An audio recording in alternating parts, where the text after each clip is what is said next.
افطار تیار ہوتا ہے تو دسترخوان لگتا ہے، اس میں پھل رکھا جاتا ہے، پھلوری رکھی جاتی ہے افطار کے لیے۔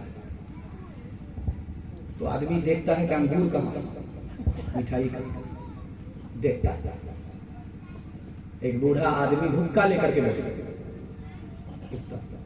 ابھی 5 منٹ روزہ کھولنے کو باقی، امام صاحب جا رہے تھے، امام صاحب کو روک کر کے کہا امام صاحب ابھی 5 منٹ روزہ کھولنے میں ٹائم ہے، 2-4 دم لے لے بھوکے تھے۔ اللہ کا بندہ صبر تو کرو، روزہ ٹوٹ جائے گا۔ تو کھسیا کر کے کہا جا مولوی جا، اگر حضور ہوتے اور 2-4 دم لینے کی اجازت مانگتے تو ضرور دے دیتے۔ ہاتھ اٹھائیے، وعدہ کیجیے روزے کی حفاظت کریں گے، نبی کے روزے کی زیارت کریں گے انشاءاللہ، اپنا پیسہ بچائیں گے، دوسرے کے پیسے سے عمرہ کریں گے انشاءاللہ۔ خیر ماشاءاللہ، کس طرح کا آپ نے مار دیا۔ دعا کا اثر آج کما رہا ہے، خوشی کا مبارک مقام آ رہا ہے، یہ کون آج انسان میں کامل زمین پر بس عزت تیرا آ رہا ہے، غلاموں یتیموں کی بگڑی بنانے کوئی مونی سے خاصو عام آ رہا ہے، بشارت رسولوں نے دیا کہ جس کی وہ لے کر خدا کا پیام آ رہا ہے، وہ لے کر خدا کا پیام آ رہا ہے۔ 2 پیغام نکل گئے، آپ بھوکے ہیں، پیاسے ہیں، آپ کی بددعا مجھے لینی نہیں ہے، جلدی سے آپ کے جلسے کو مجھے ساحل تک پہنچانا ہے۔ تیسرا پیغام قرآن کے حوالے سے آپ کی خدمت میں آ رہا ہے، سننے کے لیے مکمل تیار ہے؟ ایک بار جوش کے ساتھ ہاتھ اٹھائیے انشاءاللہ۔ حضرت عمر کے پاس ایک جوان آیا، کہا حضور مجھ کو روزگار چاہیے، نوکری چاہیے۔ حضرت عمر نے کہا نوکری چاہیے، روزگار چاہیے، ٹھیک ہے مل جائے گا، پہلے یہ بتاؤ قرآن جانتے؟ کہا حضور نہیں۔ کہا اللہ کا بندہ پہلے قرآن سیکھ کر کے آؤ، اس کے بعد روزگار ملے گا۔ قرآن روزگار کی چابی ہے، جب تک قرآن نہیں سیکھو گے روزگار کا تالا کھل نہیں سکتا۔ تم ادھر قرآن سیکھ کر کے آؤ، ادھر تم کو روزگار مل جائے گا۔ لیلۃ القدر لفظ ہے، اس کے معنی آتے ہیں شب قدر کے۔ یہ قدر کے کیا معنی ہے؟ تو 3 معنی اس کے بتائے۔ پہلا معنی زمین کا تنگ پڑنا، زمین کا چھوٹا پڑ جانا، کشادگی کے باوجود بھی تنگ ہو جانا، آسمان سے فرشتے زمین پر اتنی کثرت کے ساتھ اترتے ہیں اس رات میں کہ زمین تنگ پڑ جاتی ہے۔ قدر کے معنی تنگ پڑنا۔ اور دوسرا معنی کیا ہے؟ فیصلے کی رات۔ آدمی ہنستا رہتا ہے، صبح کو اس کا جنازہ ہو جاتا ہے، آدمی روتا رہتا ہے، صبح کو اس کی مغفرت ہو جاتی ہے، فیصلے کی رات۔ اور تیسرا معنی قدر کے معنی آتے ہیں عزت اور عظمت کے۔ قابل قدر قرآن اسی رات میں نازل ہوا، اس لیے لیلۃ القدر کو قابل قدر کہا جاتا ہے۔ لاس اینجلس امریکہ میں ہے، آگ لگی، 16,000 گھر جل کر راکھ ہو گئے۔ ایک شہر میں 16,000 گھر جل کر راکھ ہو گئے۔ وہ گھر جو آسمان سے بات کرتا تھا، امریکہ کی ناک تھی، سارے مالدار وہیں پڑے ہوئے تھے، ساری دولت وہیں تھی، اللہ نے ناک کاٹ دی، سارا شہر جل کر راکھ ہو گیا، اس میں ایک گھر بچا ہوا تھا۔ چاروں طرف جو گھر آسمان سے بات کرتا تھا، آسمان سے بات کرنے والی آگ نے زمین میں سٹا دیا، جلا کر کے راکھ کر دیا، مگر ایک گھر بچا ہوا تھا۔ پوری دنیا کے چینل والے آ گئے، اس گھر کا تالا توڑا گیا، گھر کے اندر داخل ہو کر کے دیکھا تو کیا دیکھا؟ طاق میں قرآن رکھا ہوا تھا، اس کی وجہ سے گھر بچ گیا۔ نعرہ تکبیر، نعرہ تکبیر، اسلام، اسلام۔ اس غور کرنے والی بات ہے کہ گھر میں قرآن تھا، گھر بچ گیا دنیا کی آگ سے. آپ کے بچے کے سینے میں اگر قرآن ہوگا تو اللہ جہنم کی آگ سے آپ کے گھر کو بھی بچا لے گا، آپ کے بچے کو بھی بچا لے گا. ایک مثال پر پیغام ختم کر رہا ہوں.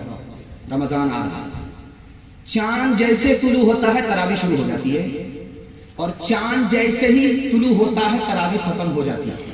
رمضان کا چاند طلوع ہوا تراویح شروع ہو گئی، عید کا چاند طلوع ہوا تراویح ختم ہو گئی. لیکن ہم لوگ قرآن سے کیسے محروم ہوتے ہیں دکھانے کے لیے جا رہا ہوں. ختم قرآن ہوا ہے 10 رمضان میں، 15 رمضان میں ختم قرآن کو ختم تراویح سمجھ لیا، رمضان پا کر کے بھی قرآن کی دولت سے محروم ہو گئے. ایک حافظ صاحب آئے، مسجد والے سے کہا کہ تراویح سنانا چاہتا ہوں. تو لوگوں نے کہا کہ آہستہ آہستہ سناتے ہو یا رفتار سے سناتے ہو؟ کہا کہ میں وندے بھارت راجدھانی، آنکھ بند کر کے میرے پیچھے کھڑے ہو جانا، 3 دن میں دلی پہنچا. لوگوں نے کہا کہ جلے تو جلال تو اس بلا کو ٹال، یہ ہڈیک سر کا ختم کر. 3 دن میں تراویح ہو گئی، ختم قرآن کا اعلان ہو گیا. پیچھے ایک مقتدی کو سورہ یاسین یاد، تمام اندھوں میں کانا راجا. اس مقتدی نے کھڑے ہو کر کے کہا کہ امام صاحب آپ تو کہہ رہے ہو تراویح ختم ہو گئی، قرآن ختم ہوا، سورہ یاسین تو نہیں آئی. اس کو سمجھ میں آ گیا کہ چور پکڑا جا رہا.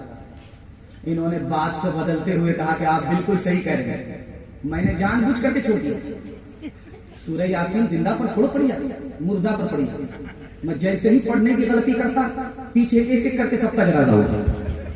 نعت نبی کا حوصلہ قرآن سے ملا، قرآن سے ملا. یہ شوق ہم کو حضرت حسان سے ملا، حسان سے ملا. یاسین سے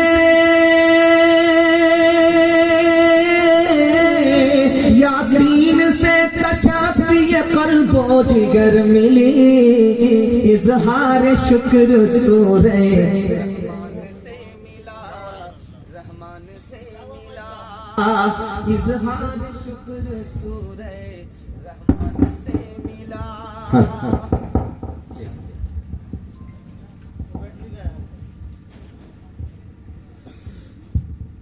نعت نبی کا حوصلہ قرآن سے ملا، قرآن سے ملا. یہ شوق ہم کو حضرت حسان سے ملا، حسان سے ملا. یاسین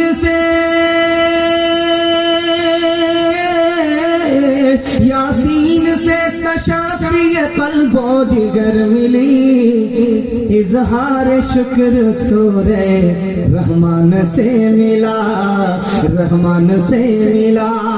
اظہار شکر سورہ رحمان سے ملا. ہفتہ بھر کی نماز جمعہ میں، سال بھر کا قرآن رمضان میں پڑھیں گے. ہاتھ اٹھا دیجئے انشاءاللہ دو 4 آدمی. ہاں یہی تو میں دیکھنا چاہ رہا تھا. ذرا جلسہ ختم ہونے دیجئے، ملاقات کرتے ہیں.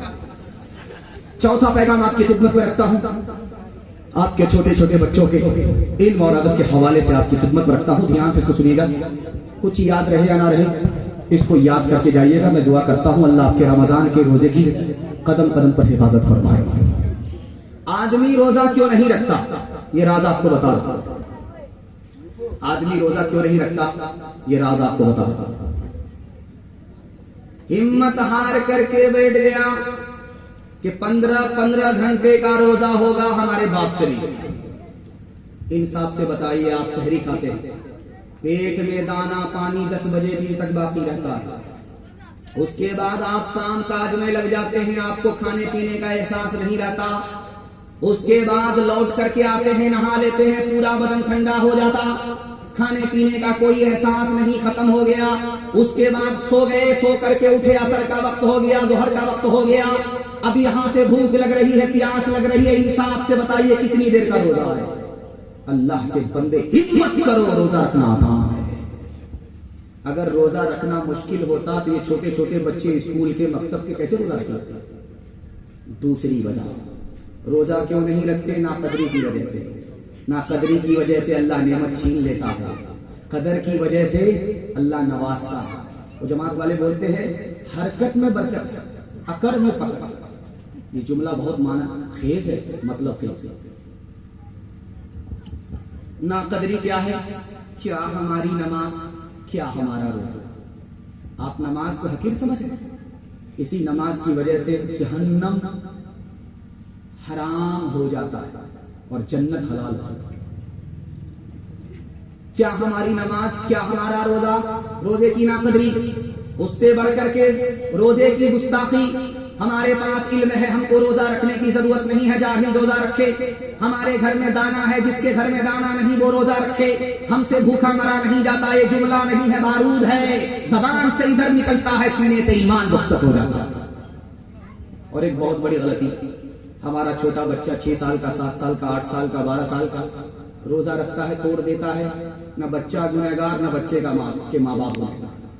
لیکن بچے نے ہمت کر کے روزہ رکھا، ماں نے کہا کہ بیٹا اسکول ہے، کمزور پڑ جاؤ گے، بیٹا تمہاری شادی ہونے والی ہے، عید کے بعد دبلے پتلے ہو جاؤ گے۔ اب بچے نے روزہ توڑا تو بچے گنہگار نہیں ہوگے، ماں باپ گنہگار۔ اور تیسرے نمونے کو بہت دھیان سے سنیے گا، لوگ رمضان میں بہانہ بہت بنا، ابھی ٹھیک ٹھاک چل رہا، شوگر بھی نہیں، پریشر بھی نہیں، کوئی بیماری نہیں۔ جیسے شعبان کا مہینہ آیا، 1 دن باقی ہے، ایک پوٹلی دوائی لے کر کے ٹیبل پر رکھ دیا، دھڑادھڑ کھا رہے ہیں، دھڑادھڑ پی رہے ہیں۔ کسی نے پوچھا کہ رمضان میں کھا رہے ہیں تو کہتے کیا کیجیے گا، شوگر سے پریشان ہے، پریشر سے پریشان ہے، سب سے بہانہ چلے گا، خدا سے بہانہ نہیں چلے گا۔ مقرر نے جلسے میں تقریر کیا اور مسئلہ بتایا کہ جو بھی اپنی آنکھ سے چاند دیکھے گا اس پر روزہ فرض ہے۔ تو ایک آدمی یہ اعلان کرتا ہے کہ آج کے بعد میں سر اٹھاؤں گا، سرگاڑ کا چاند کو دیکھنا ہی نہیں، روزہ فرض ہی نہیں، سرگاڑ کر کے چل رہا ہے، اوپر دیکھ ہی نہیں رہا ہے۔ رات میں اس کو پیشاب پخانے کی حاجت نہیں، اور آسمان پر چاند تھا اور تالاب میں اس کا عکس آ رہا تھا، چلا گیا حاجت پوری کرنے کے لیے۔ جب اس کی حاجت پوری ہو گئی تو طہارت کے لیے جیسے پانی کے قریب آیا، چاند نظر آیا، تو سر پر ہاتھ رکھ کر کے کہہ رہا تھا کہ تو پیچھا کرتے کرتے یہاں آ ہی گئے۔ ہاتھ اٹھائیے، وعدہ کیجیے، شعبان میں سوئیں گے، رمضان میں جاگیں گے انشاءاللہ۔ خیر ماشاءاللہ، ہاں ذرا سا میں دیکھ لیا۔ علم دل کا سرور ہوتا ہے، چشم بینا کا نور ہوتا ہے، چشم بینا کا نور ہوتا ہے، علم سے رنج دور ہوتا ہے، علم سے رنج دور ہوتا ہے، دل کو حاصل سرور ہو